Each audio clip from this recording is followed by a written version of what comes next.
Welcome back to the Millennial Icon series.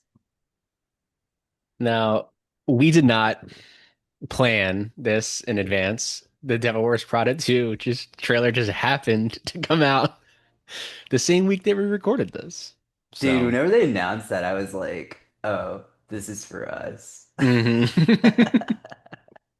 I know, like, what are the odds of that actually coming out the week that we just randomly, not, I guess not randomly, because we were planning on doing this year anyway because the sequel was coming out, but just the week that we're recording it, and they dropped the full trailer. Now, are you watching your Blu-ray?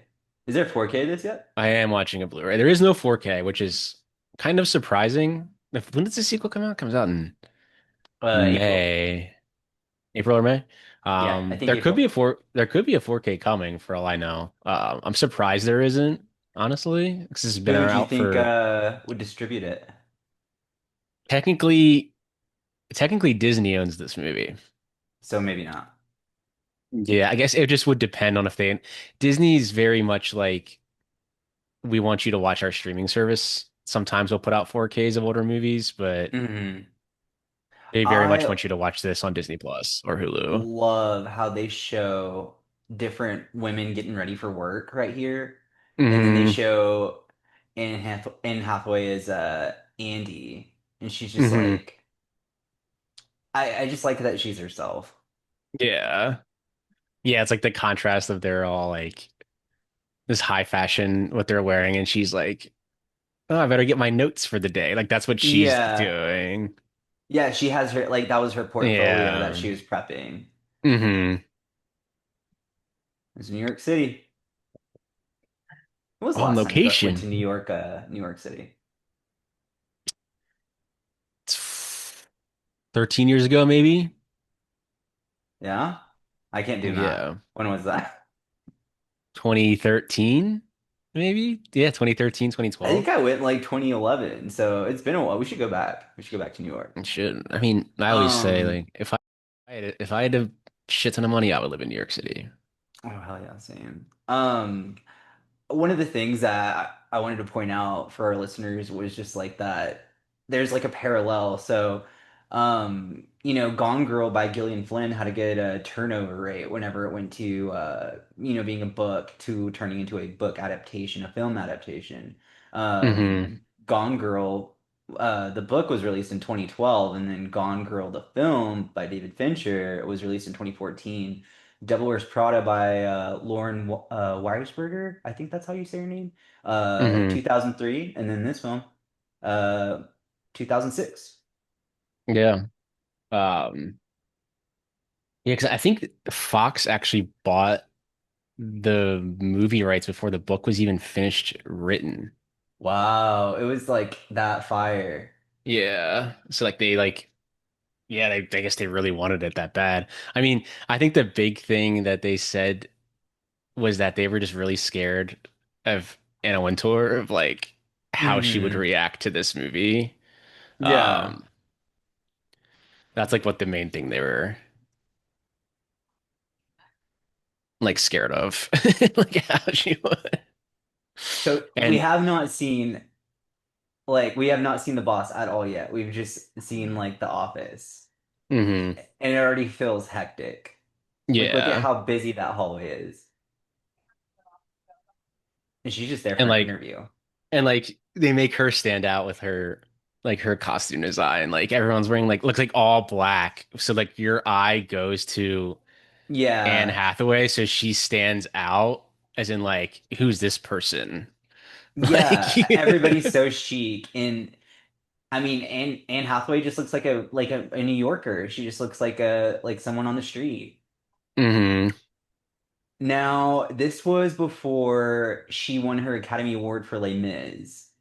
Yeah. And I mean, I was already locked into her because like we already saw her in like The Princess Diaries and like Ella Enchanted. I'm pretty hmm sure was Brokeback Mountain before this or after? I think it was before. Brokeback Mountain was after '05. This is '04. Yeah, I think it was the year. I think it was probably our next film, honestly. Yeah, yeah. Gird your loins. Stanley Tucci. Gird your loins. I know I think he said he chose the glasses for this movie. Like he got to choose what they look like. It's an iconic look. I Yeah. mean, there the heels are. I think this is the only movie that Meryl Streep did like stayed in character, like didn't like throughout the entire thing, even between takes. Oh, really? Yeah, it's the only time she's ever done it. Look And at how fast they all move. They know. yeah. And she's like, what the fuck's going on? Like, Yeah, I mean, well, it's a runway fashion magazine office. I'm sure the boss does expect everyone to look like they work at a fashion magazine. yeah. So I'm currently an assistant. You are an Hmm. assistant. I thought it was really, really funny that it's the second film I've seen this week about being an assistant. Hmm. That assistant life is it's something, is what I'll say. Yeah, yeah. You you work your ass off, and a lot of the time you're not recognized for working your ass off. I was, I knew I had this plan to watch with you tonight, and then I was thinking about at work. I was like, man, I think I've done like the same exact like task like at least 5 days in a row for like the last like 150 days. And like that's kind of like what being an assistant is. Yeah. Um, right here, I mean, Miranda gives Emily like 8 or 9 things to do from the span of like the morning to like her 9 p.m. like evening plans. Hmm. There's this Instagram account that you should check out. It's called Assistants versus Agents, and it's just a bunch of memes about being an assistant. And I looked at it before I jumped on with you. And today it was like the Nike logo, and it was like, "Have your assistant just do it." Have your assistant just do With the Nike logo, with the little Mm. swoosh. I think it was Um, I was wondering I was looking to see who was the original choice. for Miranda. I think Streep did almost passed on it. And then Michelle Pfeiffer and Glenn Close and Catherine Zeta-Jones were considered for the role. But I feel like Weisberger Michelle said Pfeiffer that, would have been fun. yeah, I think Weisberger said that she could not imagine Streep like the only one playing the part was her, I think. Yeah, I would Like she say was perfect that. for it. Yeah, agreed. Meryl Streep has this very, very specific like bite, Hmm. and while also maintaining her femininity, it. I think Andy says it, but like if Miranda Priestley were a man, nobody would be like, oh, she's so intense, she's so hardcore. Hmm. Like that's what you expect with a male boss, Yeah. but. I feel like this is such a iconic film to celebrate women because she is Hmm. very much like on top of it. Hmm. But I guess what I was gonna ask you was why, for our listeners, why did you want to add this millennial icon list? And then I'll answer for the same question. I think I wanted to because I don't know, I feel like this is a massive 2000s movie when it comes to it's not a rom-com, but it's like the vibe of like that era of I guess millennial. I don't know how to explain it, but it's like No, that I know what you're that saying. that era of like movies and I think I was what? I was like 12 when this movie came out, 12 or 13. And I mean, it was like a cultural hit. And if you look at the trailer numbers for the second one, the Yeah. trailer it had 222 million views. Like, Well. think about what you just said. You said Mm, that you were 12 years old. I was probably like 9 or 10. And we mm, weren't the only guys or girls watching this. You know, mm, we were watching our parents' movies. Think about Spanglish. Think about like I'm trying to think of other films right now, like Under the Tuscan Sun, like all those like films like Eat, Pray, Love. Like we would just be watching our mom's movies, and I feel like everyone's mm. mom had this movie, and we put it on, and we are like, oh, this is fun. Like, why is this so fun? Like, it's Yeah. funny. It's you know, I feel like these kinds of films were like a good step up into like young adulthood. Hmm. Yeah, like especially with like Anne Hathaway at this time, she had just done Hmm. Princess Diaries, so Yeah. like younger audiences knew of Hmm. her, and I think she was like the only one that really, really wanted this role because I think they went out to the Rachel McAdams is who they went out to first. Mm, And she mm. turned it down because she said, I don't want to do a studio movie for a while. 'Cause she had just done The Notebook and Mean Girls. Mean Girls came out this same year. It Um, probably would have been a little bit of a like overexposure for sure. yeah. Um, but I think she was the only one that like really fully was like, I can do this.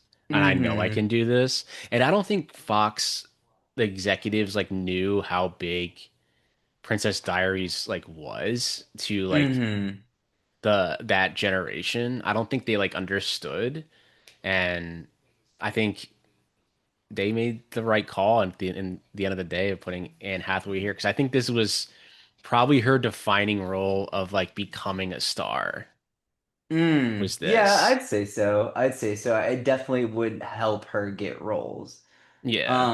With that little friend dinner sequence, both Pat and I complained that the friends weren't written out too well. Could have probably gotten Hmm. fleshed out a little bit more, be more like Hmm. New Yorkers. Um, Hmm. I mean, her friends don't even have her friends just have first names. They Yeah. don't have last I know. name. It's like her friends are like very, and then her boyfriend, it's very much like they're kind of one dimensional. I guess the boyfriend is a little more, but Oh, we'll get to the boyfriend later. Don't you yeah, worry. I What did think she the say? Did boyfriend's she a like little die or more. something? Yeah, she like die or something. I remember the first day that I had to get coffee for the office. It was like the scariest thing because it's like you never know if there's that one person that's like, "This isn't my coffee. This isn't what I order." Do you remember whenever I had to go get lunch for the first time for the office and I called you and I was like, I'm freaking out. I don't know. I'm gonna mess up. I'm gonna mess up everything. I like panic called you. And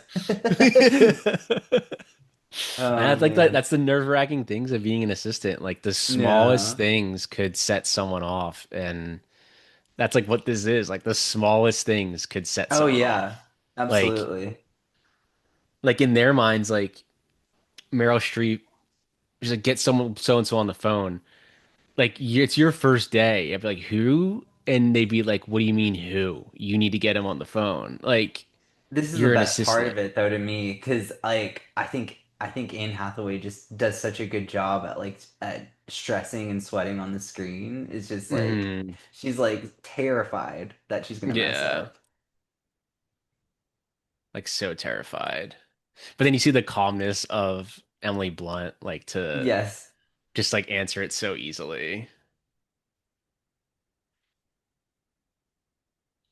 man, this is awesome. It's gonna be a good episode. Great episode. Be a good episode. If you're returning from the She's the Man episode to the Millennial Icon series, welcome back. Welcome back. Glad you're here. Um, we were talking about costume design. I was kind of, whenever we were watching it, getting ready for the episode, I was kind of explaining Emily Blunt's style to you. So for me, like, remember whenever you pointed out that she had a like really, really overdrawn eyeshadow, like it's very Yeah. colorful and bright. It's like over the I top. It's I like in was your telling, face. yeah, I was telling Pat that it's like it's like it's like UK punk chic, like very much like alternative but very polished. Hmm. I think they call it posh. That's what it is. It's Yeah. posh. Very posh style. And the contrast to like Anne Hathaway has no eyeshadow on. Like, Can you please spell Gabbana? here's Gabbana. I'm doing what you did last episode. I'm quoting the Yeah. movie. I love it. Those old Mac like desktops. Hmm. I do like, I guess we could talk about the sequel trailer a little bit too, because I do like the idea that The uh, entire cast returned. that and Meryl Streep, like, she has no idea that that's like, it's just like, who is this again? Like, I know that cracked me up. I was I like, was like, man, she honestly, like does not know her. that's such a great, I mean, I bet you she probably does remember, but like, I think she does, and like that's she's such a like making great her feel character like shit. choice. Yeah. That's such a great character choice to be like, I don't know, who is this? You And remember 20 years ago? it sounds like she's a big deal like for Runway because she comes in and Mm, introduces herself as a new editor. yeah. She's, I mean, honestly, Meryl Streep, what did she win for? Like, the Iron Lady was like her last win or something. I have it And right here. you're like, she should have definitely won for this and not the Iron Lady. Three Academy Awards for Meryl Streep, for Sophie's Choice, The Hmm. Iron Lady, both lead actresses, and then Kramer versus Kramer Kramer was supporting supporting. lead. And then Yeah. guess how many nominations? Just guess. 20. Almost 21. Yeah. Pretty I think good. I told you the Steve Martin joke that he did it when he hosted the Academy Awards once, where he was like, Yeah. I think this is when she had like, I think it was like 18 nominations or 19. He's like, Yeah. Meryl Streep is the most nominated actor of all time with like 19. And they all clap. And he is, but what I say is most losses. He just pause. Like, it's so good. Oh man. Would But you be again, able to like, get would you be able to get Demartier on the line? no, I'd be like, I don't know. But No, it was a I don't, joke because your name's yeah, Patrick. it's true. I have Patrick. But again, like look at her costume design. Like she's so much brighter than they are. Even though it's like a Mm. dark blue, it's still brighter than they are.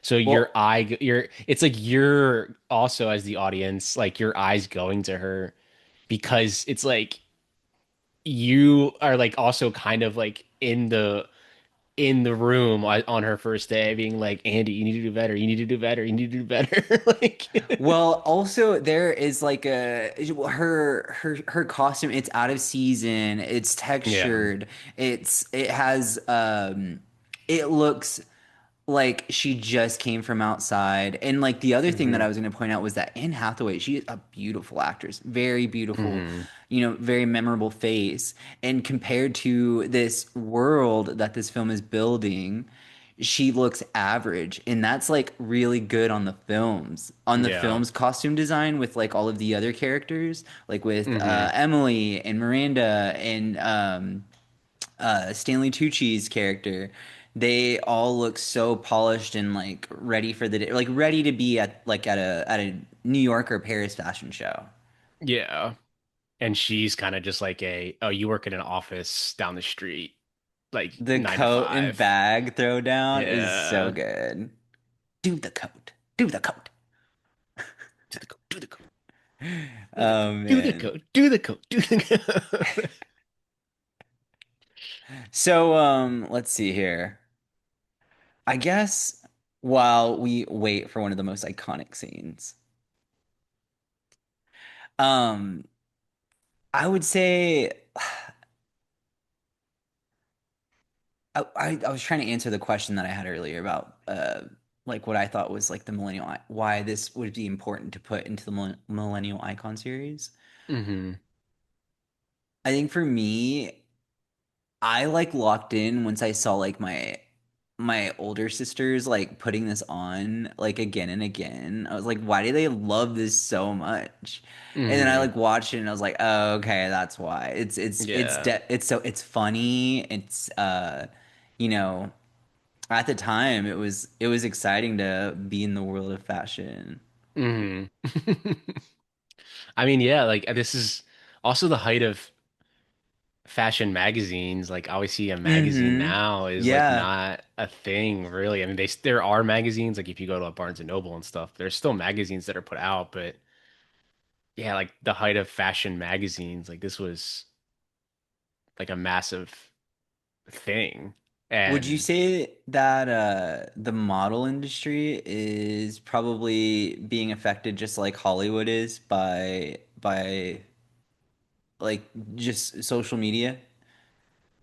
yeah, I would say because now you can have Instagram models become models and they can essentially run Yeah. their own portfolio themselves and Yeah. be paid by brands as opposed to you going to New York to try to become a model. Like you can become a model anywhere now because you Yeah, have you social can be a media. model from Texas and Yeah. have like all of And your still live in Texas, but travel yeah, occasionally to like New York or California, but you still live in Texas. You don't have to live in those areas anymore.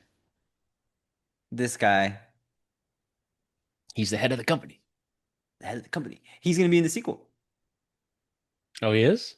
Mm-hmm. God, he Saw gotta him be on what? the cast for some pretty How old is he? He's interesting gotta be names like on the IMDb if you want to go take a look take a at gander it. of who might be in it.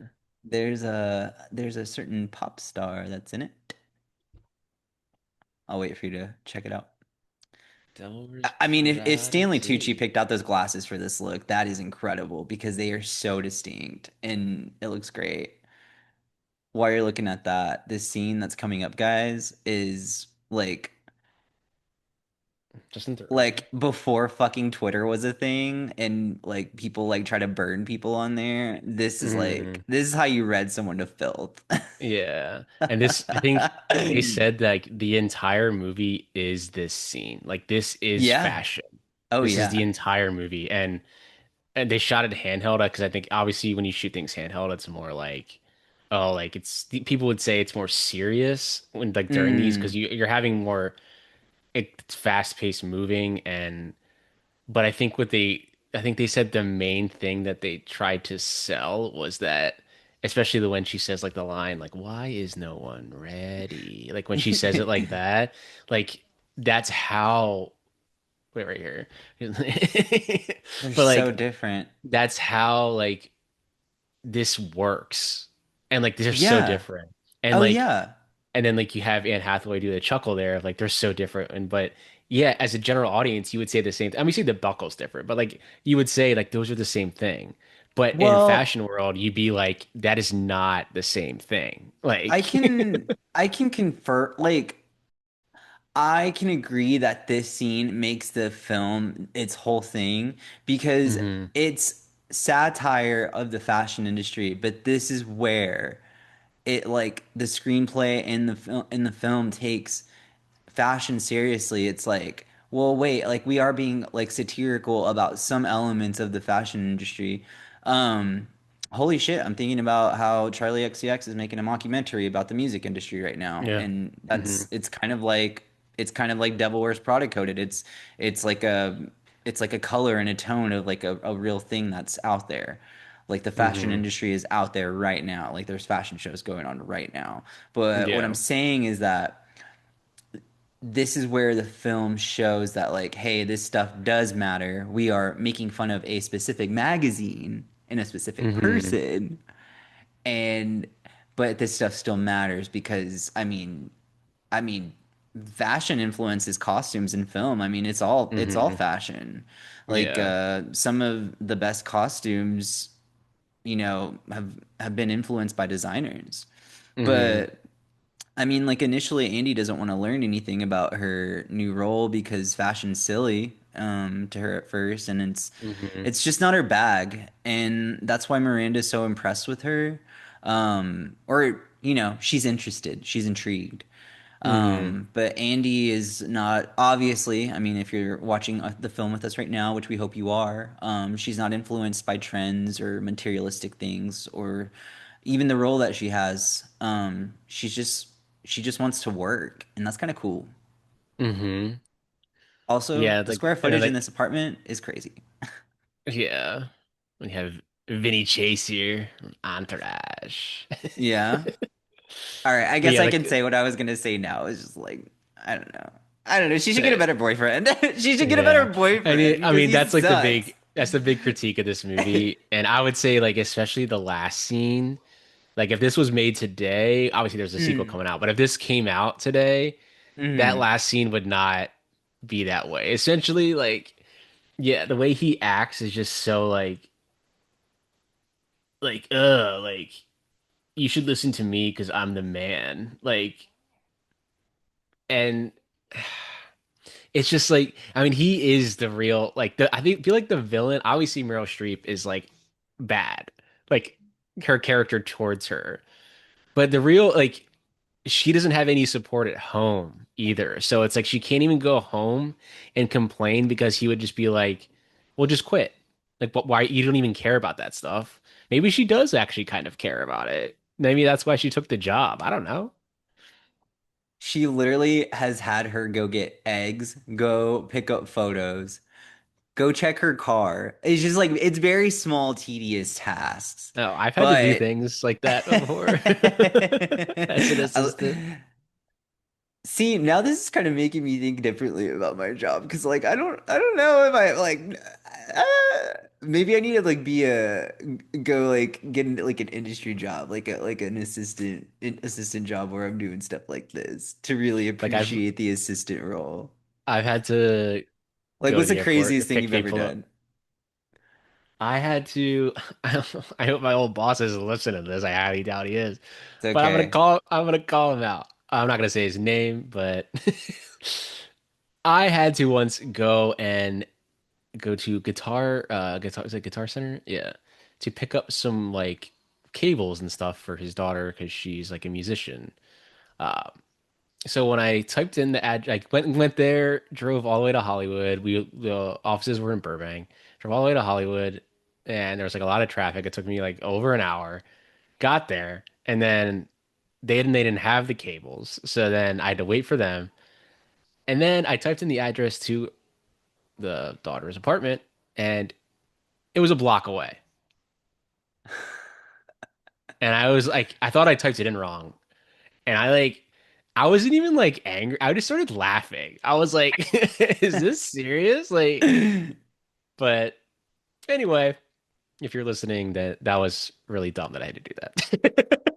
That is really dumb. But it's just like you said, it's small, tedious tasks, but You have to suck it you up and do it do to it. get somewhere better than you are. Hmm. You have to suck. I mean, I did like when I had to drop off like hard drives at the studios prior to like you can just send links now.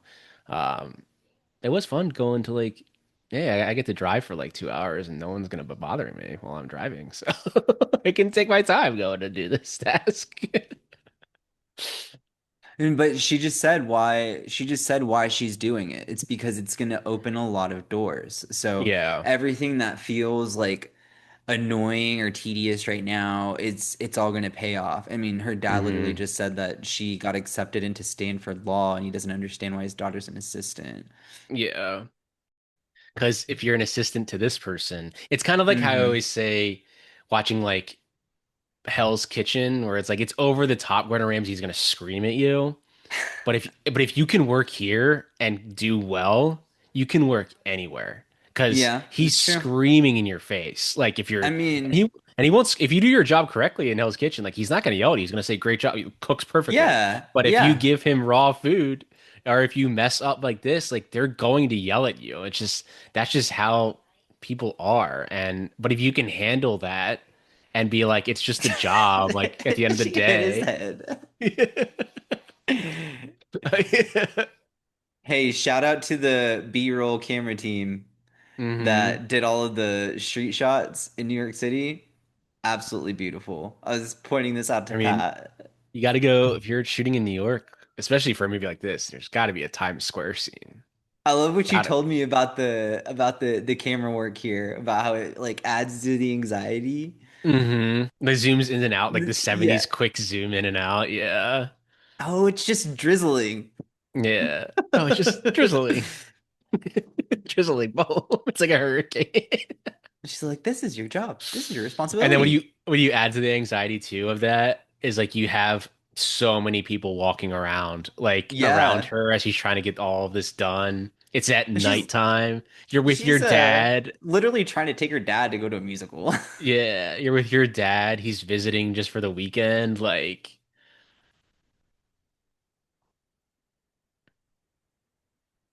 yeah, and like I think Meryl Streep's like always shot just like with the setup still as opposed to like any handheld besides that one scene. But hmm it's Her very like silhouette calm in and this is composed. very yeah, exactly. You took the words out of my mouth, you Hmm. motherfucker. What I was gonna say was just like her silhouette is very polished, and it is like a like you can tell she puts effort into how she walks and how she Hmm. appears. Like it's all orchestrated. Hmm. Like even like that silhouette, like her just standing there, like, and it's like the way she's delivering these lines, it's not even like angry. It's like she delivers them as like disappointment, like and frustration as opposed to straight because she never yells. It's just quiet and she never like looks you in the eye. Guys, I'm drinking Gatorade because I go for a run in the evenings. So I saw in She's the Man the live recording. I was just like chugging on a Gatorade. I was like, oh, that's what I look like when I drink. It's like, I'm sorry to our listeners. And uh, um, yeah, this entire first, I guess, act of the film, it just kind of made me think about one of the things that I have grown to like dislike about the stereotypes that we put on women was that like I've always hated the stereotype like if a woman isn't into fashion, they're like a tomboy immediately. And that's just like Hmm. not the case. Like that scene earlier whenever Andy was putting on a headband and she had her like her hoodie on. Like there's some Hmm. guys out there that would watch this and be like, oh, like she just doesn't care about herself. Like she's like so frumpy. Like no, like Yeah. you've obviously never lived with a woman before. That's how women look most of the time. And it's Hmm. not looking like they look frumpy. It's just like they're being comfortable. It's the same as Yeah. you and me wearing like gym shorts at home. I mean, Yeah. it's the exact same, Oh, I'm but not. I sit on the couch wearing jeans. You kidding me? but like it's like the tomboy thing that like really bothers me. Like that's not Yeah. Andy. I don't think she's a tomboy. She's just a hardworking person trying to survive living in New York City. Hmm. Yeah, you're right. You're 100% right. Like, and I think there's parts of this movie that, like you said, haven't really aged. Not like bad, but like the Mm, way her boyfriend treats her, and then like kind of at the end, it seems like he's like almost justified in what he was saying because she kind of is like, yeah. "I'll move to Boston or whatever," and it's like, why would you move to Boston? You live in New York City. Like, what are you doing? Like, We'll keep having this conversation about the ending because it is just so like I wish it would have been a little bit more powerful in her ending to it. And I mean they're doing a sequel, so yeah. it's not an ending. It's officially Yeah. not an ending now, which is I mean, he isn't in it because I don't think I think he kind of semi-retired from acting. Like he'd only would do mm, something if he really wanted to. yeah. I think he lives in Texas actually now, and like he has like a farm. Um, Oh, but I think if you were to, I mean, obviously, I assume people listening to this have seen the movie. If not, sorry, it's been out for 22 years. But I think if you were to rewrite the ending, like you could have it where they broke up and um you could have it where they broke up and they're just kind of having a conversation about like I hope you do well, like or something like that. Like you're gonna do well. Like and even this scene too, like he does this the contrast of what she just did to her, she ripped into her and yeah. she was crying. And she comes in here looking for like comfort and he kind of is giving And it to her, help. but he's also being like, yeah, like what did you think was gonna happen here? Like he is being nice about what happened, but he's also still like ripping into her a little bit to be like, wake up. Like what you I think was gonna feel happen here? And she's like, "Yeah, Uh, you got me there. Like I thought it was gonna be an easy job. Like, like, I feel like there might be some gripes like over the years that Nigel, which is the name of Stanley Tucci's character, always calls her six or like she I mean even Miranda calls her the fat girl. Like I mean it's their job to know mm-hmm, what size the person in front of them is. I mean they mm-hmm, literally put clothes on bodies. They know I mean, I'm sure they're able to size up like even feet or like bra yeah, sizes because they just do it so much. But mm-hmm, I love how her makeover doesn't go into the film. It's literally just like a transition. It's like yeah. it's a quick Like thing. you We don't don't even see it. see Yeah, it. Yeah, you don't see mm-hmm. any of it. You just see her It's like as this. as opposed to the first millennial movie we did with She's a Man. You see the full makeover. Yeah. And this is a good solid makeover.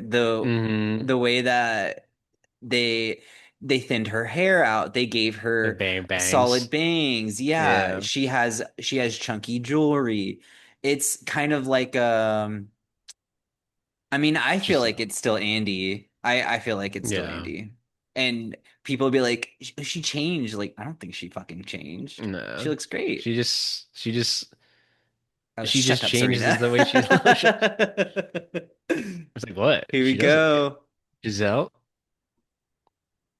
Here we She's married go. to that other person in that scene used to be married to Tom Brady for a long time. Oh yeah. Giselle, you know. But it's great too because it's like I feel like if you were her boyfriend, you would do the same thing. You'd be like, you do a double take because you'd be like, is that? And she looks great. Yeah. Looks absolutely great. I think what really sells it, it's the bangs. Like she pulls off bangs so well. Here we go. This is like one of the most Mm, fun, like it's like an editing trick, and also she they had to do it in be, Jaws. yeah, It's she had just to the be in cabs and a cars to do lot, that all of in. these costumes. She had to be in all of Hmm. these costumes like this. The confidence now. This is like it's like I think what they call them like whip transitions or like I think it's whip transitions, but you use objects in front of you. Like Spielberg's one of the most famous is Jaws, when Brody's looking into the water from the beach and he has Mm, people walking in front of him and you can mm-hmm. move it in and out to like getting closer. Like that's how you do that kind of jump cut transition. And that's what they kind of did there. Like you have a car go in front, and when the car goes in front, her outfit changes, but you still have to have She the gets a little same camera smile from her. movements. Yeah, being like, okay. Yeah, she looks great. I Yeah, like mean, that. Like it's kind of like a smirk, like, oh, okay. and she's piecing all these films, all these all Mhm. these films. That's what I'm passionate about. She's piecing all these looks together. Oh, here's your like kind of one-dimensional scene here too. Ugh, that's my There's gripe just with this yeah. film I is mean, yeah, they have no depth. the Besides her boyfriend has a little more depth because he's just a dick, but like yeah, they have no depth. it's so offensive that the gay guy is only into sex and like pop culture. Like that's so Yeah. offensive. Like he Hmm. doesn't have any other qualities than that. Yeah. What kind of fucking phone is that? Like who even what like this is like a banana. Like But yeah, I mean, we're talking about all the all the little gripes that we've come to learn as we get older and everything, but at the peak of this film's like release and everything, the fashion industry was and is extremely highbrow. And much like the film industry, it's hard to get into. And that's kind of hammered in with that line that everybody tells Andy that like a million girls would kill for that job. yeah. You know, I mean, I'm trying to think of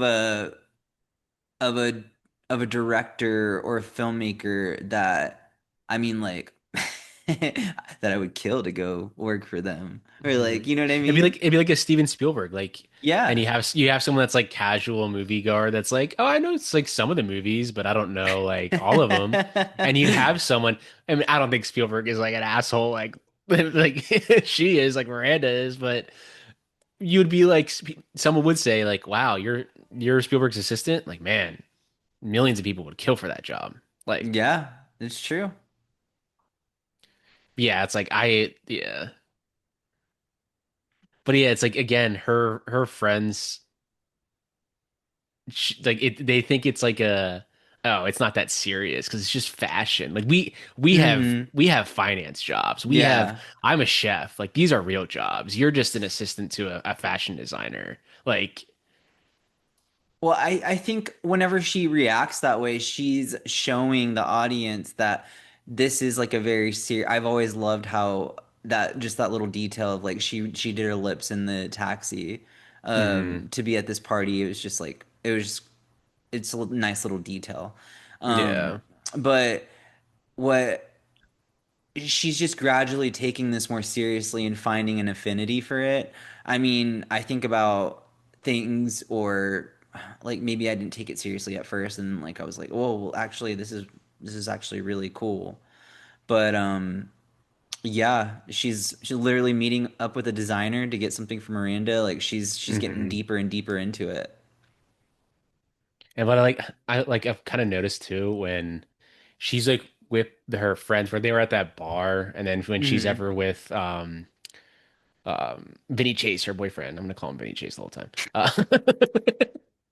Uh, like he's always shot in like low light. Like it's very dark.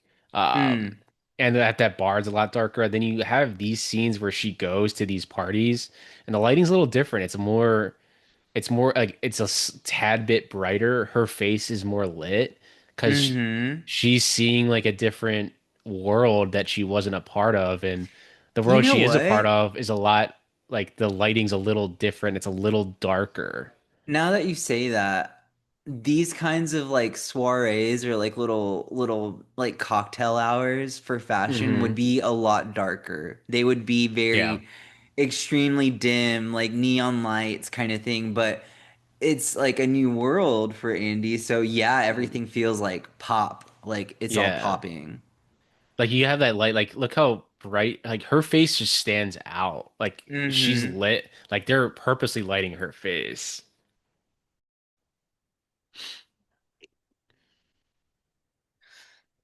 You want to talk about this actor and what Yeah. he's in? Australia. Australia. His name is Simon Baker. Mm. Really underrated actor. Like I always thought he was like American the whole time. Like his American accent is incredible. Like you would never know Yeah. He's Australian, and he has a really thick Australian accent. But he was in this one like I think it was on CBS, this show called The Mentalist. And I love that show because he wasn't a police officer, but he like worked with them and he could just like decipher people because he used to con people and like I think the premise of his character was he would con people into like saying that he was talking to their like dead relatives, but he really wasn't. He would just can Mm. read you and know where to go. But basically, he would just eventually work for the cops, and he would just walk into a room and look at a photo and be like, "Yeah, I know they did it, but I'm gonna not gonna tell you for 40 minutes why they did it." I love how Emily Blunt just points at her. She's like, Yep, that's you. so any person outside of Andy would have already developed like a stomach ulcer from working for Miranda. But Hmm. she's doing her very best every day now. Like she switched her Yeah, attitude. and Miranda would have fired her by now if she actually didn't think she could still go. So she's still Yeah. going. Yeah, Like, absolutely. so it's like, I mean, Absolutely. I don't know, like, I'm not gonna, it's almost like not calling you by your name is like, I would just be like, that's my name now. Like, she's That's like never the gonna actually endearing call me. thing. Like Yeah, she she's not gonna like call me one by day my she'll call name. me by my name. Call me by your Call name. me by your name? Oh man. I see this guy, this actor, uh, sometimes on the locks. He's in that High Potential TV show. He like plays like the lead Mm, detective, hmm. and they shoot that sometimes on our lot. But um, Daniel Sanjata? Yeah, he's like, I see him sometimes. I was like, I've seen this guy before, and I was like, oh, he's in the High Potential show. And then when we watched this, I was like, oh, that's the same guy. That look, that look. Oof, just it's almost like it's almost like she just saw like a death in front of her. Yeah, Just she's like, ooh. that's Man, this bad. fashion house is so good. Mm. Like the way they follow behind her. Look at and like now she's wearing black. Like she's blending Hmm. in. Like she doesn't stand out anymore. Like she stands out, but she doesn't stand out. I mean, this is like for some reason, like she reminds me of just like Cruella de Vil, like the way they were like the look they're going for. Maybe that was on their mood board for this. I Yeah, mean, especially the it's a hairstyle. the I mean, I don't know what Anna hairstyle. Wintour's hairstyle I looks told. like, but Oh, it's like a bob. It's like Edna mode. mm. The Incredibles is Oh I yeah, feel yeah, like yeah, more of yeah, a no, no. satire of Anna Wintour. That 100%. That's Anna Wintour. I Head down. like people will say like people who are like really like defensive about like oh like they'll be dismissive of this film and be like oh that's not like real fashion like it's Hmm. like a parody of like what the fashion industry is actually like. Well, I mean, The Incredibles does like a way more intense satire Yeah. on Anna Wintour. And Hmm. for me, like, yeah, it might have been inspired by it and like the book and everything, but I feel like the film adaptation at least just really focuses in on on Anne Hmm. Hathaway. Um, but That key going into the like the lock was a very David Fincher close up shot. this whole sequence looks like it could be in the Social Network, low Yeah. key. It does. Dude, these like houses, these Brixton like that are like 4 stories, are just insane These are like houses the in New kind of York. houses that are like in the Abercrombie and Fitch photo shoots. Yeah. Like very Like like I don't even know what millions of style that dollars. is. Yeah. I'll never go into a house like that. Yeah. I see. I would just put it down there. What's the worst that's gonna happen? You put on the wrong thing. That's fine, whatever. God, is But that the don't. twins from the Parent Trap? I'm Yeah. just kidding.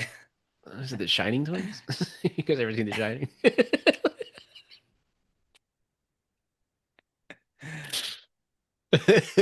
This is a serious podcast sometimes, guys. Sometimes. Sometimes. Um, yeah. But yeah, it's You like trying it's to get her actually in trouble? it's actually a good Little scene because shit.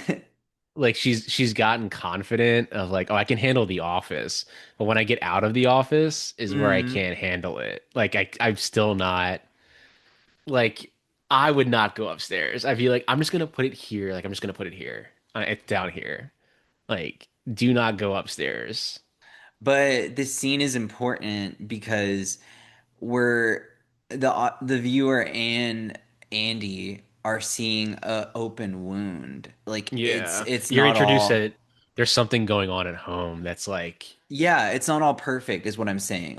yeah, Miranda Priestley is not capable of having everything perfect. And she mm-hmm, just saw a flaw and imperfection. You can even see like mm-hmm, that her hair's deflated like during that scene. Like it's a yeah. vulnerable moment. And that look she gives her is Hmm. like a death stare. Like, Oh, have you how ever like dare you walk up here? Like, yeah. have you ever gotten in trouble at work and like you like literally your stomach fell out of your ass kind of thing? Yeah, you just like look over and they're like, someone just staring at you. You're Yeah. like, or I've been in meetings where that's happened to somebody, and I'm just like, I'm just gonna look at my laptop and You not have look up. secondhand embarrassment. Yeah, like I'm just not gonna look up. I'm just gonna look at my laptop. But yeah, it's Gotta like, but do it. that's again, is where she messed up, as in, yeah. Hmm. She got overly confident that it's like, oh, I can go upstairs now. It's fine. But yeah, it's like Miranda's like, I don't care. Like, I don't care about that anymore. Like, whatever. It's fine. Yeah. I But this is her test. Like, this is my punishment for you walking up the stairs. You need to give me a book that's not done yet. Or like that. That's like, it's like a first draft. whenever we were little, this felt like so like impossible. We were like, Yeah. what? Like, was that Harry Potter book? How are you gonna get And that Harry Potter book? It's not even out. I think I asked you that was if Yeah, you you were were like asking writing a me. script, if you were writing a Yeah. script now, would you insert pop culture of the time in your script, knowing that I mean Harry Potter's a huge thing, but like obviously and all the books are out now, but say you did insert something The way she looked that back at her, that little yeah. like Mhm. like Yeah, like good luck. And then Emily Blunt laughing dude. behind like the like the board, the Yes. clipboard. Oh, that's Um being like they're you fucking with dumbass. her. That's why Yeah, we're like you freaking out. We're fucking and with her. that's why like you're for Emily Blunt and you're like that's why you don't go upstairs. That's what I would have written in there. Like just I'll Hmm. be right back and then I would have said that's why you don't go upstairs as she's running out the door. Dude, this New York strip looks so fucking And delicious. Oh my God. oh yeah. Oof. Bone in. Oh Um my God. I'm a little hungry. but yeah, it's like it's kind of a tricky because like you see movies that came out in 2000s and they mentioned like MySpace and stuff and Yeah, yeah, you yeah. say Yeah, something I get like what you're 20 saying. if someone like watching that movie 40 years later they'd be like what's MySpace? So to answer your question, because I didn't get to answer it yet, my answer is I think you're gonna like it. No, No. I'm not fucking putting TikTok in my screenplay. Are you kidding me? Fuck Yeah. no. I'm not I mean it's doing different if that. you have brands like a Coca-Cola or something like that's different but like like I mean, a brand that's Facebook been over there like for like over 50 years. Yeah, yeah. Of course, I'm gonna yeah put but Coca-Cola if like in my screenplay or something like that, yeah or my I guess in Coca-Cola is a my. bad it's a bad example I guess it's like No, it's more I of don't think so. I don't think so. like yeah, I guess like a Harry Potter or like a not even Twilight. It's like it's just something a pop culture of the time that is only of the time. And 20 years later, like will audiences 20 years later get this reference? Is basically what I don't think in 20 years a audience will be able to read a book, Pat. So I wouldn't worry it's about it. true. That's true. You're not wrong. She finally showed her frustration the one time Hmm. she threw the And I just hate how he's so happy that she yeah. failed. He's He's just like, like, yeah. yeah, she needs me. Oh, Hmm. I love that. I'm at my job right now. I'm doing good at my job, but yeah, she's not doing good at hers. Yeah. It's very like, never mind. Let me not say that. Let's But keep again, I this guess I guess you have PG-13 the podcast. contrast too of like her she just got off the phone with her boyfriend who's like happy that she's gonna get fired. Cut Hmm. to a man who's saving her. Like I just saved your life. Got it. Like I think if you were to rewrite it, that's why I'm really curious to see the movie now. Like Hmm. I feel like there's a lot of like man saving in this movie towards her and man telling her what to do. Like, Like outside influence from men. Then you have like her dad too was influencing her and being like, "This is hmm. crazy." Like, I mean, it's a good point, but I feel like the counter argument is that Andy always operates in like she does what's best for Miranda because Miranda's asking her. Like hmm she was going to die getting that book basically is what I'm saying. Like yeah, yeah, she was in a vulnerable moment and called her boyfriend, but like she was like I had a connection. She's like hmm she whenever she went to that party, she made that connection. She she kind of takes that femininity back and like knowing that oh he'll answer my call like we had such a like nice interaction yeah, I'm asking for a favor like it's just a hmm favor. I mean yeah, there's always this sense of like she's using her power as a woman to get what she wants. hmm Look at us proud of us. Hey, if you're a Even boy how and you're they, listening, you just say what I just said to a girl on a date. I'm just kidding. even how they shot that there, like they had she was overpowering her. Like the camera was up Hmm. a little bit Yeah. She had the Her, she higher, was she looking had up. the, I feel Yeah. like this is like a power struggle. Like in Yeah. each, I feel like Andy is almost like on that same level as Miranda, and that's why she's so, I mean, she's hardworking. She gets everything that she's going after. Like she's very Hmm. goal oriented. And sometimes people who are in higher level positions, they'll see people like that and be intimidated. Yeah. You see it all the time. I Hmm. mean, in the workplace, like you see someone that's just like very optimistic and positive and like very I guess what's the word? Delightful to like be around, Hmm. and you instantly want to like ruin their day. There's people Yeah. like that out there. There's people like that that do that. Hmm. And we hope your pillow is warm whenever you sleep at night if you are that person. Yeah, it is like it's a power struggle, as in like that whole sequence. She's like, oh yeah, I'm finally gonna get her. She's not gonna be able to get this book, and then I can be like, my assistants need to always be able to do what I tell them to do. But she did get it, and that's why she's like, wow, I can't believe you fucking got that book. Jesus Christ. I love that she's wearing the lingerie from work. Hell yeah. Hmm. It's a nice little apartment though. I like it. Hmm. I mean, yeah, I'm like we're complaining about Nate, but she does have a very nice, delightful life. Hmm. Yeah, it could be worse at home. It could be worse. Yeah, I'd say so. Because a lot of these people are single. They don't have time Yeah. for a relationship like that. Like, Oh, I don't know if you've ever uh watched a lot of like reality like the I'm not talking about like America's Next Top Model, but there's just like some little vignettes of like the fashion industry and stuff like that. I think I've seen stuff like on YouTube, but they all live together. I mean, they're just like hmm, actors. They all live yeah. together. You know, like seven people in a two or three bedroom apartment, like two Hmm. bathrooms. I feel like they're always traveling. I'm sure they travel a lot from New York to LA. Hmm. I did watch, used to watch some episodes of America's Next Top Model back in the Yeah, you want day. to be on top, top, Yeah. top. I mean, like, Jesus, show's intense. Oh, should we shout out our favorite executive assistant from the 2000s who worked for a little teen fashion magazine? Oh, Elsie? yeah. Yeah? Lauren Conrad? Yeah? Justice for Lauren Conrad, who had to fly Justice an for entire Lauren dress Conrad. to New York. And then when she dropped the dress off, they said, you can go home now, Yep. back to California. Yep.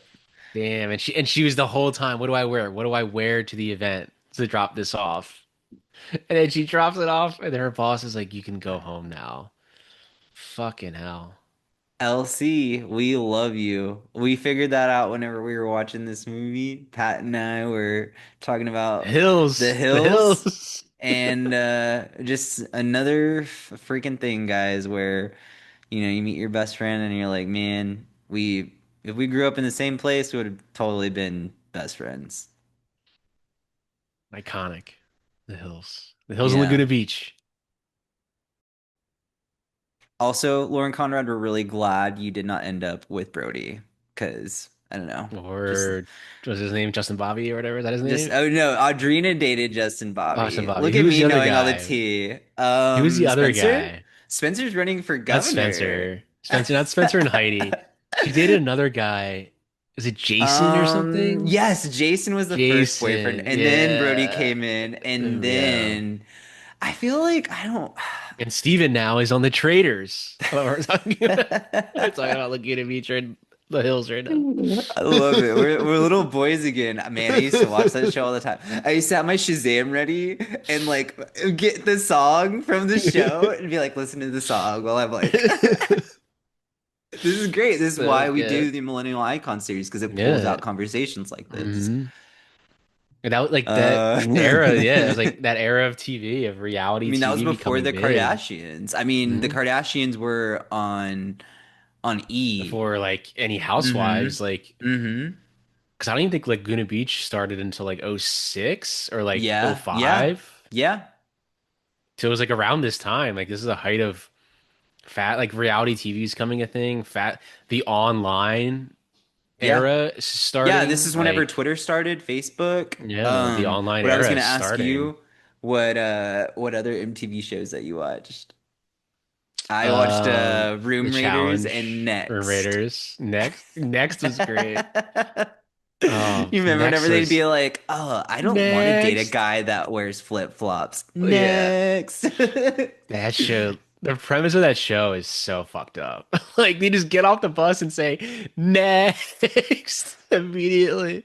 Yeah, Room Raiders was great. The challenge is still on. And challenge, yeah. It was called Real World versus Is Road Rules that when is I that watched it. is that guy? I remember one guy from it, and it's just from his name is like what is it? Banana, Tony Banana or whatever. Johnny Bananas, he's still Johnny on it. Banana. He's still on it. He's still Jesus Still on it. Christ. He's gonna be like CT, remember CT? CT's still on it sometimes. CT. That's insane. Oh, here's those lights that I was telling you about whenever we were watching. Do you see those?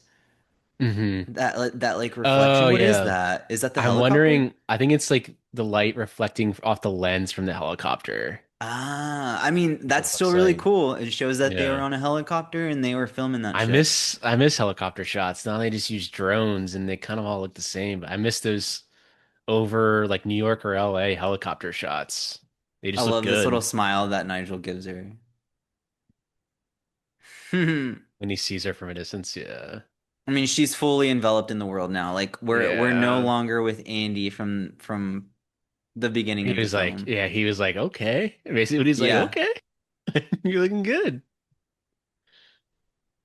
The confidence, like she's not going up to Nigel.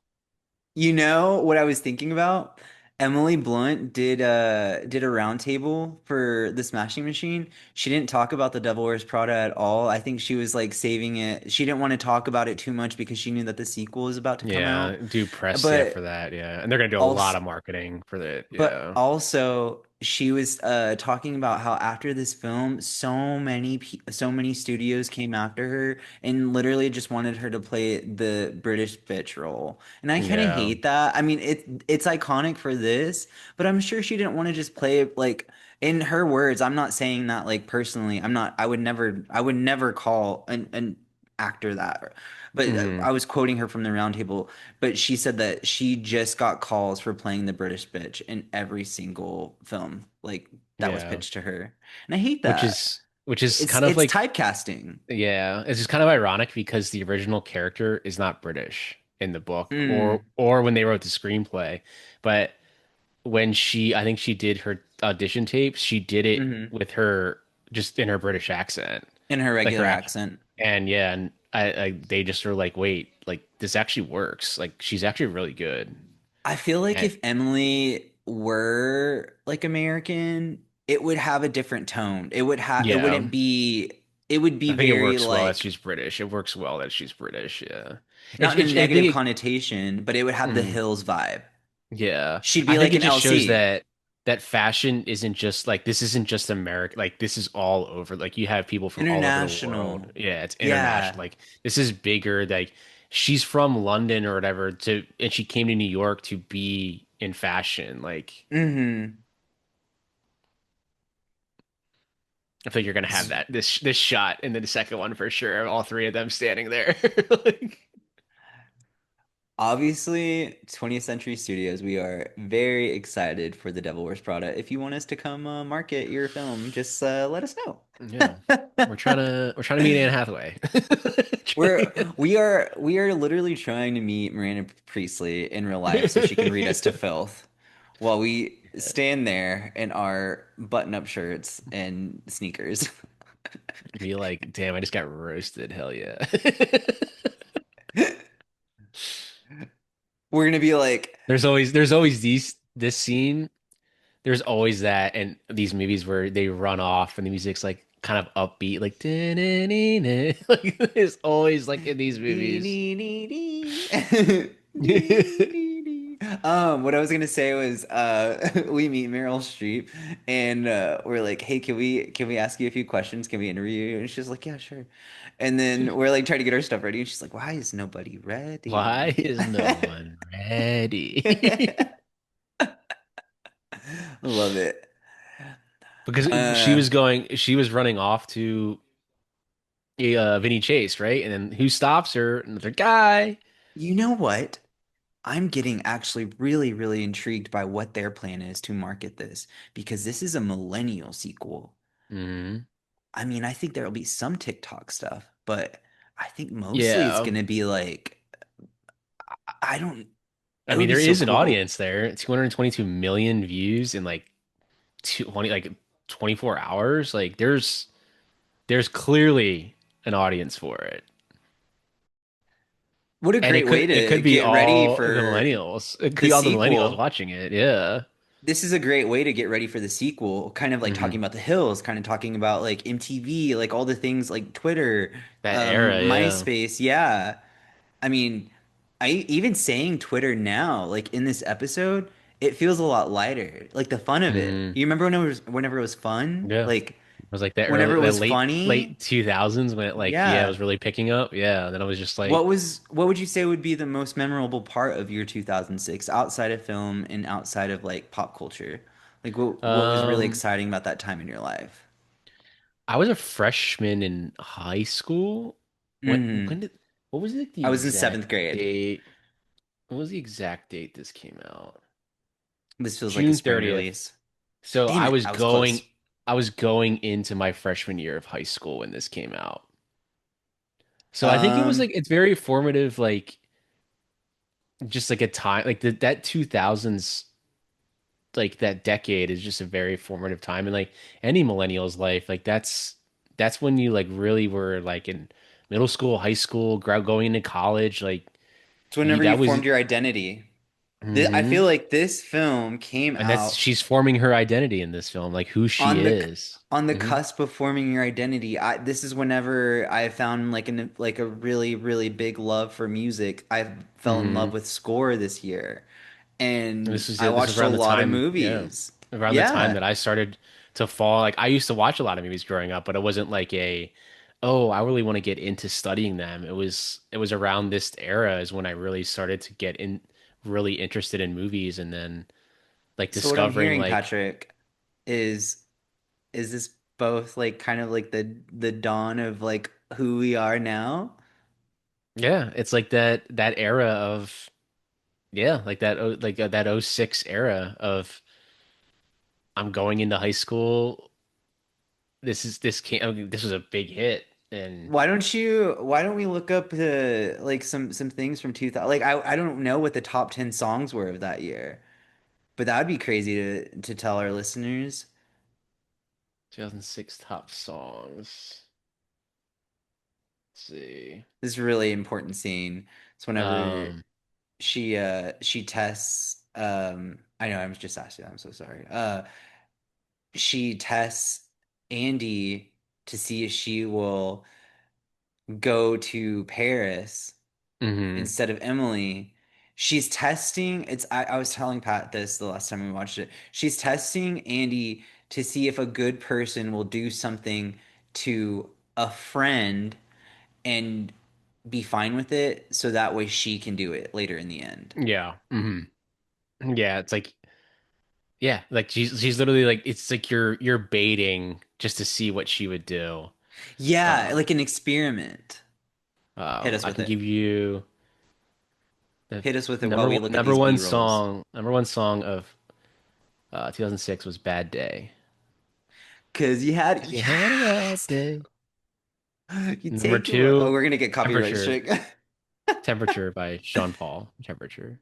Oh yeah. Number three, Promiscuous. This is a four is You're Beautiful. Are we listening Five, to all these tomorrow? five, Hips Don't Lie. Heck yeah. Six, Unwritten. Hey, Yeah. That's a It's 2026. was that Laguna Beach? Was Unwritten Laguna Beach? I think it was Yeah. Laguna Beach. No, Yeah, that was the unwritten, theme song. unwritten is the hills. Unwritten's the S- Hills. Yeah. Feel the rain What was? on your skin. Yeah, Yeah, yeah, that's yeah. that's the Hills. Seven Crazy, eight Riding, nine Sexy Back, and 10 Check on It. Patrick, 20 There's years a ago, this is where our identity started forming. This is yeah, the year. This is penultimate man. year. What a top 10 songs there. All Why don't you fucking go ahead and throw that on bangers. our shared music playlist? Yeah, man, absolute bangers. You want to listen to these this weekend while we party? Because Get ready yeah. for the Super Bowl? Dude, I feel like if anything, if anybody is returning back for the Millennial Icon series, you do like watching films with Pat and I. We've been thinking about ways to make this a long-term thing. And if you like watching films hmm with us, if you want to watch more films with us, we're currently tossing up some ideas on how to, engage with our listeners more. So if that's appealing to you, and if you have any ideas, throw them our way. We want to keep this good thing going. I mean, you're hearing hmm both of us have fun, and we want also hope you're having fun right now too. I hope Yeah, you're Pat. having a lot of fun watching Devil Wears Prada with us. Here's one of the most cinematic shots in all of cinema. Pat's gonna roll his eyes. I believe this is your letterbox review, though. Why'd you have to out me like that, bro? I love Dude, it. you're always, dude, remember whenever you told Kevin, you're like, you're like, Tony, haven't you seen all of the roundtables and actors on actors videos? Isn't there like 20 or 30 of them? And I was like, Just a yeah, but long you didn't have to pause. fucking say that. Long You didn't have to pause. say that in front of people. The Hermes scarves flying in the air. Chef's kiss. She's in the hospital. She Iconic. broke her leg. Have you ever broken a bone? Yes, I broke the bone in my pinky toe. That's not where I Yeah. thought that was going. I don't know what I was thinking. What you were gonna? I thought, oh yeah, you were gonna say like, oh, I broke a wrist in hockey or something like No. that. Were you even You want playing hockey? no, I was um should have sued my high school. Oh There's wait, no, black, please. You can tell you our know, listeners about this, but I please like, don't tell me like the detail. um, Just tell our listeners. Just tell them. Just tell them. those black like science tables that are really like heavy, like thick. I'd have to like show you a photo. I feel like if I showed a photo, No, I people would be know like, what you're "Oh talking yeah, about. The black science table with the brown yep." stilts. I know hmm exactly what you're talking about. Um, so apparently one of the tables in the room that I was in only had three legs, but it was standing up. Hmm. So I was wearing flip-flops. I leaned on it and I kept going down. And I was like, why am I going down more? And then the table fell onto my foot. And I went home. I was like it really hurt, obviously, but like I went home and I was like, oh, it's fine. Like I drove home I was a senior. Drove home, like everything's fine. And then like when I got home, I was like, it still kind of hurts though. And like then my mom was like, let's go to the hospital just to get like You broke it. just get an X-ray. And when I was in the hospital ER room, I was like, oh, it's like really throbbing in pain. I was like, and then yeah, got an X-ray. They're like, yeah, you broke your pinky toe, cracked. And so So I had to wear I a boot. just noticed in Andy's costume, she has eyeshadow. She has Yep, she's eyeshadow on eyeshadow like on now. Emily. Mhm. Yeah, the new Emily. Yep. Yeah, she took over as soon as she gave her that test, she became the new Hmm. Emily. Yeah. Of course, this guy is at an art exhibit. Yeah. Like this that I don't understand why her friend is even in this scene. Like I just don't We were talking about this. it This doesn't this really whole contribute sequence anything, doesn't need to really. be here. They could have Yeah. gone straight to Paris. they Yeah, could have gone straight to you could Paris. literally delete this scene, like it, and it still works. You know what I would have subbed in instead if I, was like in David Frankel's ear?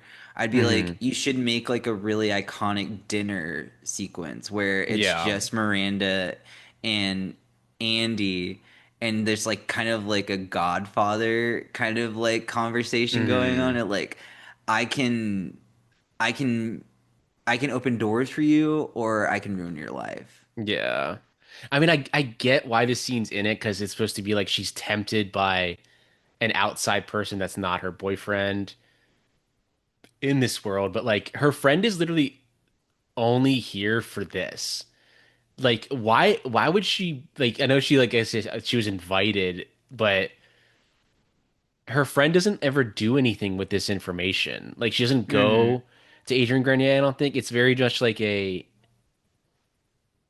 It's just this is like your conflict. They're trying to like. I guess you would end a second act with, Yeah. but I mean, it doesn't really like work in a sense because she's still gonna go to Paris. Like, I don't it's no fault to like. Tracy Toms. I mean, Tracy Toms has been in Death Proof and Oh Grindhouse no, and yeah. Rent, but it's Yeah, just like more then like the he appears. story. Then he disappears. Like, what? Why? And he's like, "Oh, look, I don't have to dress up for this. I'm a He chef." goes, "Well, okay." Yeah. Like It's it's like again, they're say it's their breakup scene, but like it's just it's I the mean, you scene to have tell to you like she's changed. You've changed. yeah, I haven't changed at all. I you literally am changed just it trying all. to survive and work my job. And I think that's the critique of his character is like you've changed. I'm allowed to do things, but you're not allowed to do any of that. And like her friend's so like, oh, don't you love your boyfriend? Like your boyfriend that treats you like dog shit. Like, Mm. I mean, I get the scene. This what I think you kind of already had the moment where you could have done it where she was like late to his thing, and then she came home And with he was acting like his a little birthday. titty baby. Yeah, and then she came home with like the candle. Like that's where you could have this argument of Mm. them breaking up or like fighting. That's where you can have it. But you have it like the catalyst of it was instead of her being late because she's working late, you have it where um she was seen with the other guy kissing her cheek, so she's tempted. But it wasn't like you could have easily, you already had your conflict of the work is what's driving their separation in his mind. So her showing up late for her, I think it was his birthday, that could be your catalyst of an easier way to do the breakup scene as opposed to just we kind of already had this scene and now we're kind of doing it again. And then you bring in the work again. Is I know. you kind of already set this up earlier and you could have done it earlier or slid that scene down. Like Uh, maybe she was showing up late for his I birthday have party at thoughts. the bar. Sorry, that was a ramble. On. All good. I mean, I'm just gonna counter argue it. It's just like there's nothing positive. There's no value that Andy adds to, or there's no value that Nate adds to Andy's life. He is dead weight. This is should be a very exciting time in their relationship. I'm just gonna focus on their relationship. Hmm. Whenever your partner is doing something that they've never done before, you should be supportive and excited and happy for them. Nate isn't. Hmm. Um, she talks to him about being stressed at work. He tells her to quit. That's his first response. Hmm. No, you should have a partner that encourages you and loves you and like wants you to go after your dreams. But Hmm. going back to what you said about we've already had this moment before. Yeah, yeah, I agree. Like it's that last sequence did not need to be in there, but it is because like maybe we were a little bit not as polished and whenever it comes to storytelling that people needed to have it spelled out like that. But Yeah. I mean, you can always just tell whenever people are not doing well. Hmm. And It's it's the it's thing where it's like easy. you have to have like you have to have that scene before she goes to Paris. So that's basically what it is in the script. It's like, Hmm. so when we're writing the script, it's gonna be like, okay, they're gonna break up here, and then then she goes to Paris. So how do we work that in? Actually, I'm gonna So, the I don't know if you're gonna blow people's minds right now, but Meryl Streep actually never went to Paris to film any of this. So those car shots are obviously wow. set. And they look like like a set, obviously, like with Oh yeah. green screen in the back. But I think that a lot of the Paris, like the studio didn't want to pay for her to go to Paris, Mm, mm. basically. So Okay. I think they convinced them to actually go shoot there, but I think they basically said that Meryl Streep couldn't go. So that's why Mm. a lot of her scenes when she's in the car, um, like it's all green screen.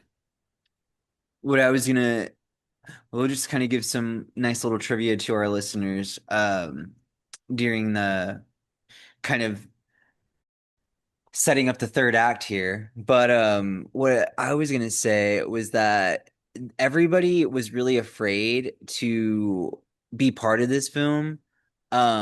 Like all of these fashion brands and designers like initially like refused to participate in the film due to the screenplay being satire of the industry, Hmm. but it was literally Prada that embraced it fully that had like all the other ones trickling in. I think that's kind of Mm. poetic. I mean, it's called The Devil Wears Prada. The book is called The Devil Wears Yeah. Prada, but like Prada embraced it like the most and fully, and then everybody else just jumped on the bandwagon. Yeah. So like they're kind of like they're setting their own trend in like their own industry. Like they're like, oh, we Hmm. know that we're silly. Like we know we're silly. We know people Yeah. don't wear this to bed. Yeah, exactly. And this is your another important scene here too. Like she's dressed down. This is probably one of the most like important parts of it. Yeah, that she allows her. And I think Meryl Streep said because I think they were gonna have her not dress down. Mm. But I think Meryl Streep said like no, like I'm only doing it if like I'm fully makeup off, like I'm in a robe. Like this is the most vulnerable she's ever in this movie, is this scene right here where she actually speaking to What sorry. I was gonna say actually she's actually just speaking to her like as a person. What actress did we just lose that used to dress herself for all of her films? Diane Keaton Diane dress was her Keaton. own costume designer. I feel like Meryl Streep gives off some of those same vibes of like I know what is gonna this character should probably do this. Like Yeah. have the confidence to like tell a filmmaker that. I always like hearing stories like that. I hope you have like a lot more where Mhm. like you know about how like this behind the scenes like fact where someone was like actually I think this would probably work a little bit better. Yeah. What I mean, if I was like a director and someone that has 21 Academy Award nominations was telling me about her character, I think I'd be like, yeah, you can do whatever the hell you want with it. I'd be Like, like I'd be like you want to say F you then yeah go yeah, for like it. it's like, nah, I don't need to direct Meryl Streep. I think she's fine. I think she knows what she's doing. Like, And she like, probably directed the director. yeah. Like, no, I'm gonna do this and this. I mean, he got an Academy Award nomination for this, so she did it right. She did it correctly. I would say it would be an honor to work with Meryl Streep in any Hmm. form or fashion. And Grace never Outside of did. Miranda Priestley, what would you say is her one of your? Why don't we do this? What is one of your favorite films from Emily Blunt, Anne Hathaway, and Meryl Streep? Ooh, I have good one. some. Yeah. You go first. Yeah. Oh, you want Who me? who Okay, you want me to who pick are we mine starting first? with? Like, We're starting with Anne Hathaway. Let's start with Anne yeah, Hathaway. I'd say Anne Hathaway. Uh, Mine's easy. Mia Thermopolis from The Princess Diaries. yeah, I was gonna say Princess Diaries. I mean, of course, yeah. Definitely. You know, there's some film bro out there who's like, "Oh, dude, she's in Interstellar. Why did you pick Interstellar?" And we're like, Because Princess Diaries Shut is up." iconic. Iconic Princess Princess Mia Diaries. Thermopolis. Mia Thermopolis is amazing. How It's dare you? her first thing. Yeah, you. Like first film. Yeah, I would say Princess Diaries for sure. And there was one Um, Ella Enchanted. Or she was yeah. Ella Elle Enchanted. Yeah. Enchanted, Bride Wars, Dark Knight Uh Rises, Rio. I did miss speak earlier. I said this movie came out in Mm. '04, but Brokeback Mountain did come out before this. It came out in '06. So you're correct. And I apologize. And Wasn't I an awesome best friend for not pointing that out? I apologize. But yeah, I would say Princess Um, Diaries. Princess Diaries for sure. Like, while we are on Anne Hathaway, let's remind our listeners that her upcoming film, she has four this year, Mother Mary, The hmm Odyssey, Flowerville Street, which looks really, really interesting, and then The Devil Wears Prada too. yeah, she's gonna have a big year. A big year. It's gonna be the year of Anne Hathaway. It's gonna be fucking We love great. you, Anne Hathaway. We Love are Anne a Hathaway. team Anne Hathaway. All right, Okay, Emily how Blunt. are we doing now? Emily Blunt? Obviously Oppenheimer, bruh. We're just dogging on Nolan, even though we, we love Nolan films. She got a nomination for Kitty and Oppenheimer. Yeah. Let me see. I would say, I think you're gonna be surprised by mine. Like actually surprised. I mean, this is a great, Devil Wears Prada is a great role. Yeah, it is a great role. I mean, is it your if it's your favorite, it's your favorite. Don't give a fuck about what anybody says. I would say this one or she's fantastic in Sicario. Sicario. Yeah. That's mine. That's Yeah. mine. It was so cool to see Emily Blunt, this very posh and polished British actress from hmm um be so put inside of that world and hmm have you could literally see her pores. That's what the director wanted. He wanted to see her pores and like her sweat from that hmm role, and she was so game. It reminded me of like the Rachel McAdams thing and with Raimi, how she was hmm just so game to do everything. hmm Best for last. Oh, we can do Stanley Tucci Great. as well. Can't we Tucci. don't have to leave out Tucci. We can do Tucci Leave, before leave, Meryl leave out the Streep. Tooch? Leave out the Stanley Tooch? get out. Honestly, it might be this role for Stanley Tucci, honestly. You want to know what mine is? Which one? First of all, Stanley Tucci has been in 103 films. 103 films. Really underrated film that he directed called Big Night. It's Big about the night. opening of a restaurant. He directed So it. my It's great. favorite role from Stanley Tucci, and Stanley Tucci, if you ever listen to this or hear this, someone cuts it up and like tells someone puts it on the internet. Um, you are my favorite, one of my favorite dads, I know you are. and in Easy A, and I just hope Yeah. you know that you were a comfort character growing up. One of my favorite dads ever in film. Shout out to um he's great in The Terminal. Great Hmm. in that.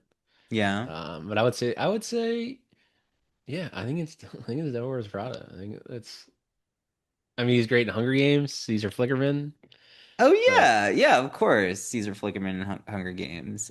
yeah, I would say this. I think he's that his like suits and the glasses in this is just like iconic to me. Like that's Devil Wears Hmm. Prada, Stanley Tucci. Best for last. Muriel Streep. Most losses, I think. Yeah. Most losses. Oh Oh shoot, that's man, too funny. what a filmography. I know. It's a lot. It's overwhelming to think about how we wouldn't have the tone and the energy of the films that of the ones that she's in if hmm she wasn't around. If she had chosen a different, career path. You think you I know would what yours is? say, I mean, this one is definitely up there, Mm-hmm. but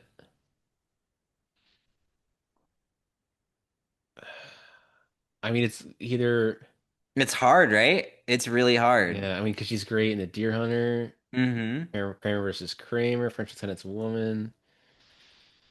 I mean, Out of Africa, not like the greatest movie in the world, but her and Redford in that together. Mm-hmm. Bridges of Madison County. Marvin's Room, I think, was with Leo. Leo and Diane Keaton. Um, Adaption, The Hours. She's actually in Jonathan Demme's remake with Denzel of The I can't Manchurian believe you haven't Candidate. said the one film yet. She's in a Spielberg film. She's in AI, She's an AI. Yeah, artificial she does a voice. intelligence. Yeah. Well, she's in two. She's in the Post. She's in that one as well. The Oh Spielberg and yeah, Tom my Hanks. dumbass. Yeah, I'm sorry. she's also in Little Women. But I would say like yeah, it's I think you can't go wrong with you like the Deer Hunter, Kramer versus Kramer. So I think for both of us, we don't want to pick a favorite role from Meryl Streep because Hmm. her entire filmography is just that iconic. That's pretty crazy, dude, to think Yeah. about how we can't pick a favorite film from Meryl Streep because the ones that we've seen are iconic. For me, it would be The River Wild. If like you were holding a Mm. gun to my head, it would be The River River Wild. Wild. I have that That's on how DVD. I met Meryl Streep. I personally met her on set and was like, "Hey Meryl, how's it going?" No, I'm just And she kidding. was like, "Hey." She Um, was like, "Hey." and she was like, "Why is no one Oh, ready?" she was like, "Why is no one ready?" Oh, what did I say when we were watching this? Hey, whenever Imagine, there's a movie that or a movie or show that takes place in Paris, their hotel or apartment is always overlooking the Eiffel Tower. That's how you know they're in imagine Paris. if Andy did not sleep with, uh, imagine if Andy did not sleep with James Holt. She Hmm. wouldn't have known, but Yeah. Miranda still would have known. But Yeah, Miranda you already wouldn't you knows. wouldn't have this Yeah. third act. You wouldn't have this entire third act where she's like racing around Paris like she does in New York City to like tell her boss like, Yeah. "Hey, you're gonna get canned." When her boss already knows, like she's already doing like a double play.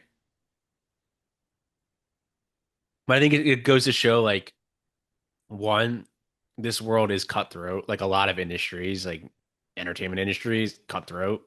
Fashion Mm. industries, Oh, cutthroat. there's always double crosses and It's just yeah. backhanded deals. Hmm. It just shows that, and it shows too that she still isn't like in that world. Like she still isn't there yet. And I think that's where she realizes like this still just isn't for me. But Hmm. then obviously in the second one coming out, it is for her, clearly. But at the time, Well, I it's think still it's showing that Andy does care yeah. for Miranda, and she doesn't want her to get hurt. I mean, seeing her, she's like only a day fresh out of, letting her Hmm. assistant know that she was getting a divorce, and she's like losing her job. Oh, she'd be a fucking wreck. Yeah. She almost lost everything to her. But Hmm. I mean, it's revealed in the third act what happens in case someone is only watching for the first time and choosing to watch with us. Hmm. But yeah, it's like she is doing the right thing, Hmm. and within telling her, but and obviously like it's a thing where it's like I already knew that. Like, would you think I didn't know that? Like, do you You know want to who I know am? something? I think that Anne Hathaway does a really, really, really good job in this film, and it's an underrated performance. Hmm. I would say that she carries this entire film on her shoulders, and she does a really good job. Hmm. Well, you have to have like the contrast. Like, they have to have the chemistry of Hmm. like Meryl. Like, there has to be that contrast of the someone that's completely opposite, but Hmm. they can work well together. Yeah. Yeah, like we don't get along, but we do work together. Like it Yeah, it's works. like, hmm. And it's within that chemistry. It's like there's clearly a connection there. Like, or else she would have been fired so freaking long ago. Yet Like, she again, would have been fired. another great silhouette, Hmm. great costuming. Some of the fashion houses that Miranda wore were Azadine Alaya. That iconic cerulean moment was like that's what she was wearing. Hmm. Donna Karan, Tom Ford, Helmut Lang, Michael Kors, Jill Sander, Carolina Herrera. Forgive me if I'm pronouncing your name wrong. Um, Narciso Rodriguez and Marc Jacobs. Those are like all the Mm. designers that she wore. And then there's like a plethora of fashion houses: Prada, Chanel, Dolce & Gabbana, Yeah. Well, like I think you et said, cetera, et cetera, et cetera. Versace, Once Prada Valentino. was like, we'll do it," then all the other houses will come in, like, "Oh, okay, we'll do it now." Like if Prada's doing it, because the movie is a critique on the industry and critique on Hmm. Yeah, it's about or the double critique on crossing. any workplace in general and how like Hmm. I like love that. it's like I love it, but like they that insert of Stanley Tucci being like, "Ooh, it's gonna be like," and then he realizes it's not him. I Like know. that he like, gives him that look like it's not you, man. Well, Like, like, I mean, it's like the classic trope of like, uh, your boss, has your boss ever told you that they're gonna do something and they they just don't do it. didn't? Yeah. And then his response is, "When the time comes, she'll pay me back." Like Mm-hmm. she knows that. But it's also a thing too where it's like when you trust someone so much, you don't want them to go, even though they clearly deserve to go. But Mm. she, in her mind, she's probably like, I can't lose you. Sorry. It's like a chess game. I mean, it's Yeah. that classic saying of keep your friends close, but keep your enemies closer. Hmm. And I mean, the all she pacing in this movie did, is incredible. I mean, who knows? Because in the sequel, who knows if if Miranda gave Nigel that promotion? He's still there Yeah, with her. he's He's still still there there. with her, and Yeah.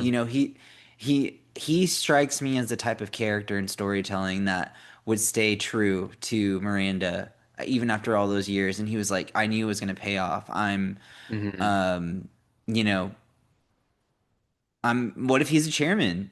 You know, Yeah. Maybe, yeah. What if he's the head of the, yeah, yeah. Um, what if just he's got who two hired Andy? What if he hired her was like, back. hey, Yeah. hey, come back and be an Hired her editor? back to be the editor Yeah, or working as I'm at the table. Like I have a voice now. yeah. I. Yeah. So What like if we're unlocking some these of the script? shots here were LA.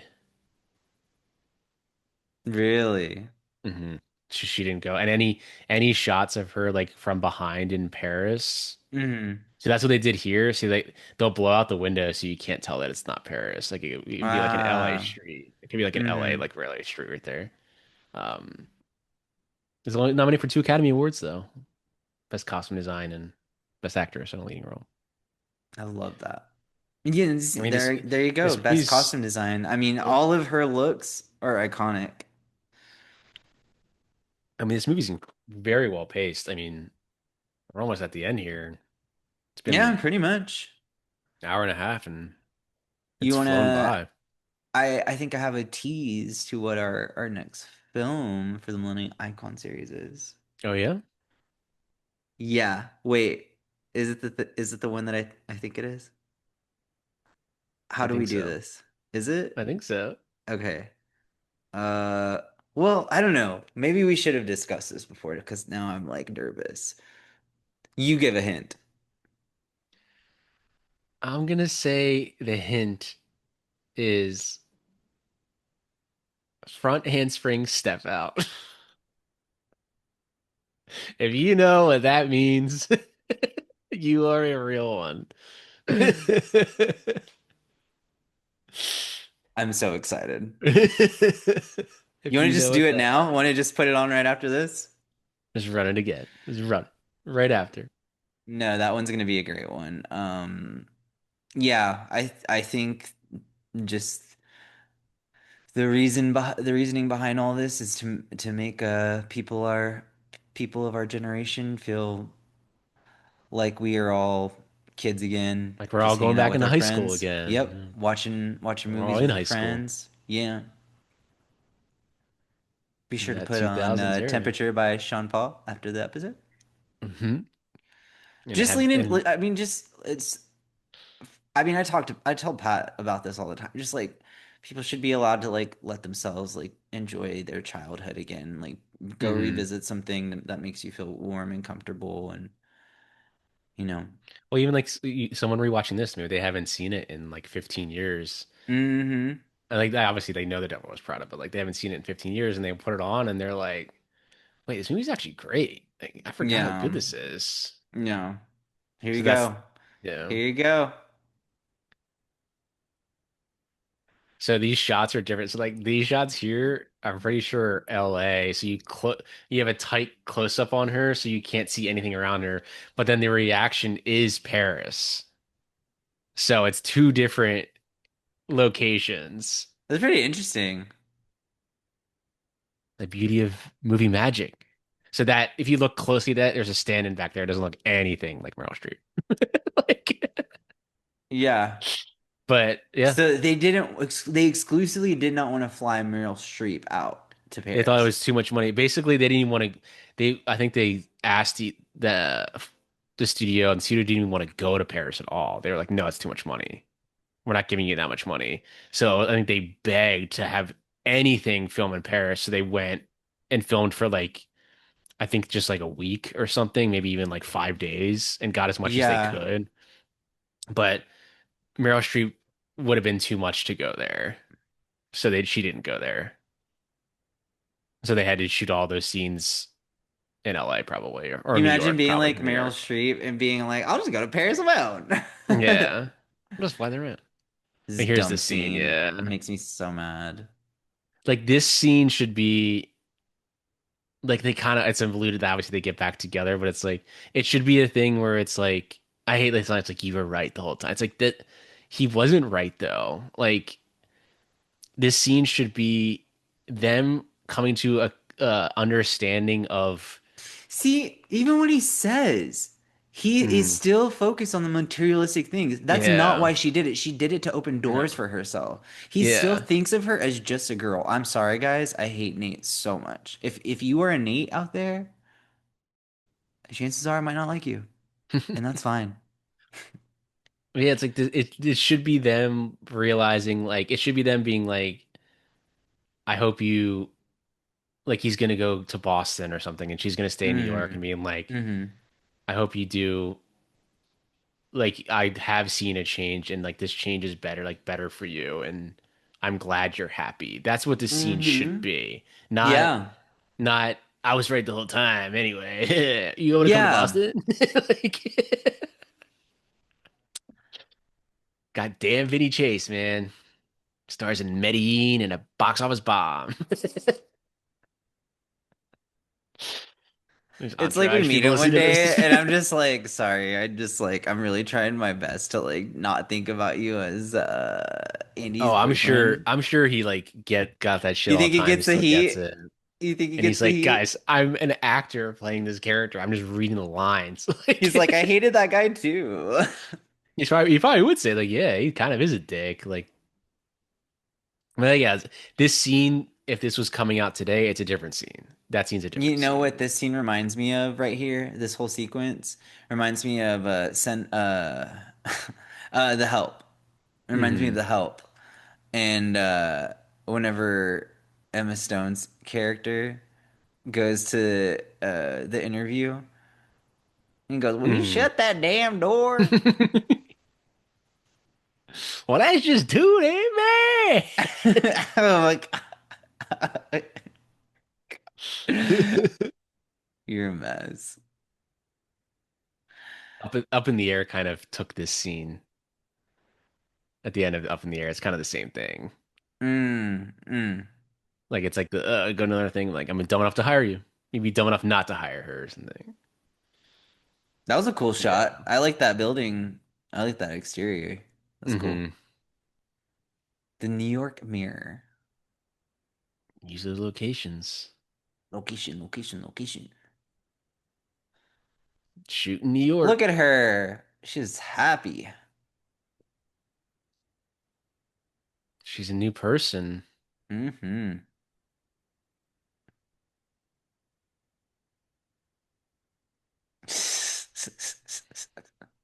She even got a new phone. Or is that still the T-Mobile Sidekick too? Wait, hold on. Let me see. I'm trying to log in. But even I right think here so. too. Like when both their reactions, the Emily Blunt's character reaction and um Meryl Streep, because like Emily Blunt's like, you have really big shoes to fill. Like even she smiles here too. I know it would be funny if the new assistant was Lauren Conrad. Yeah. Chelsea. Uh, Yeah, it's like they both kind of have the same reaction. And you don't need Stanley Tucci reaction because they already had a connection. So you don't need that. mm-hmm. So yeah, like she smiles. I wouldn't They have. both do yeah. They both do the exact same thing and then Meryl Streep smiles in the car. Like the same Yeah. smile. I told you about this the other day. I was like, isn't it always weird seeing like people that used to like work and sweat with like really, really bad? Like In it's like always like public. a really Yeah. odd experience, right? Yeah. And you still see them in their routine and then they're seeing you in a new routine. It's real odd. It's like Yeah. Like, yeah, just that look. It doesn't say anything. Yeah. Doesn't say a word. It's so good. look at that. Look at that freaking building on that glass. That's so good. Hmm. Oh yeah. Looks great. Well, go. Do, do, do, do. Here's your smirk. She's like, good for her. Go. Go. I'm gonna sit here all day. Damn. Two paths, different directions. So good. Radio City Well, Music Hall. in the argument of millennial icons, The Devil Wears Prada is in fact a millennial icon. It's it's fucking iconic.